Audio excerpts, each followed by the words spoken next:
What makes a bombshell news story? Outrageous accusations, unnamed sources. Throw Russia's name into the headline, and you've got all the ingredients necessary to drive U.S. media and political elites wild. Bombshell report. Tonight's growing outrage. One official told NBC that, quote, American service members died as a result of Russian payments to the Taliban.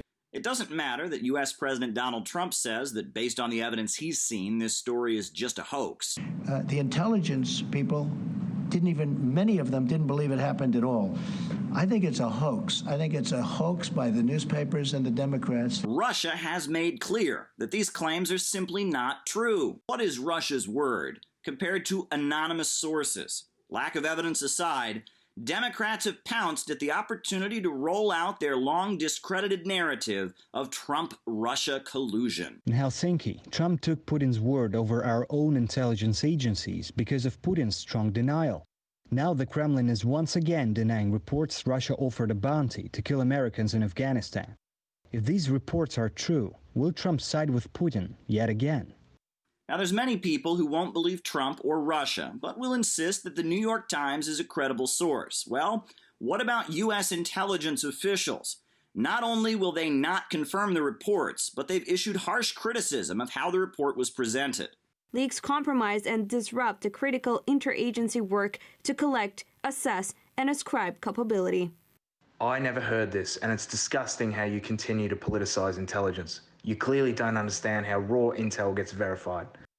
Leaks of partial information to reporters from anonymous sources is dangerous because people like you manipulate it for political gain.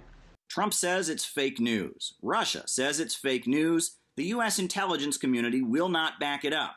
It's just an unsourced claim from an anti-Trump, anti-Russian newspaper with a record of getting things wrong on both topics. But that has not stopped the Democrats from treating it like it's undisputed fact. It seems clear that the intelligence is real. So, are they providing any evidence to back up their claims? No. They're rolling out images of soldiers killed in Afghanistan and grieving families. This is serious, so something should be done.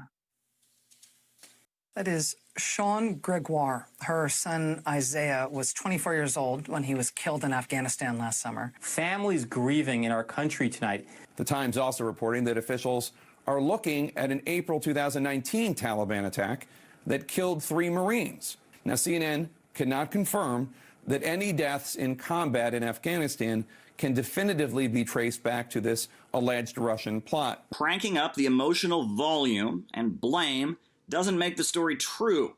At this point, the New York Times is now saying that they have evidence that criminal elements in Afghanistan, not the Taliban, received some kind of financial payment, not a bounty.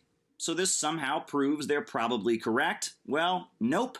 That's a technique called moving the goalpost. It's often used by people backpedaling away from unproven allegations. This speaks to an ugly reality of mainstream American media propaganda. Declare that Trump is bad and Russia is also bad, and then you can accuse them of almost anything. And many people will believe it. No evidence necessary. Listen to this language.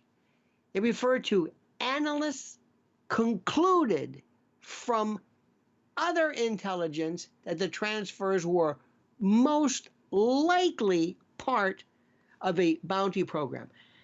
If you count the number of times goes from likely suspicion, likely connected, concluded, thought, it becomes so tenuous that when you get to the end of the sentence, there's nothing there at all.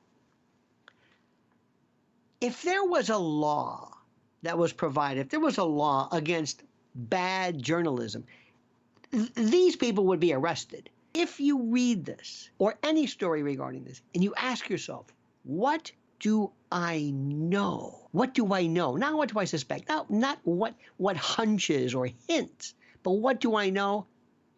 You know nothing. That's the part of this which is just phenomenal to me.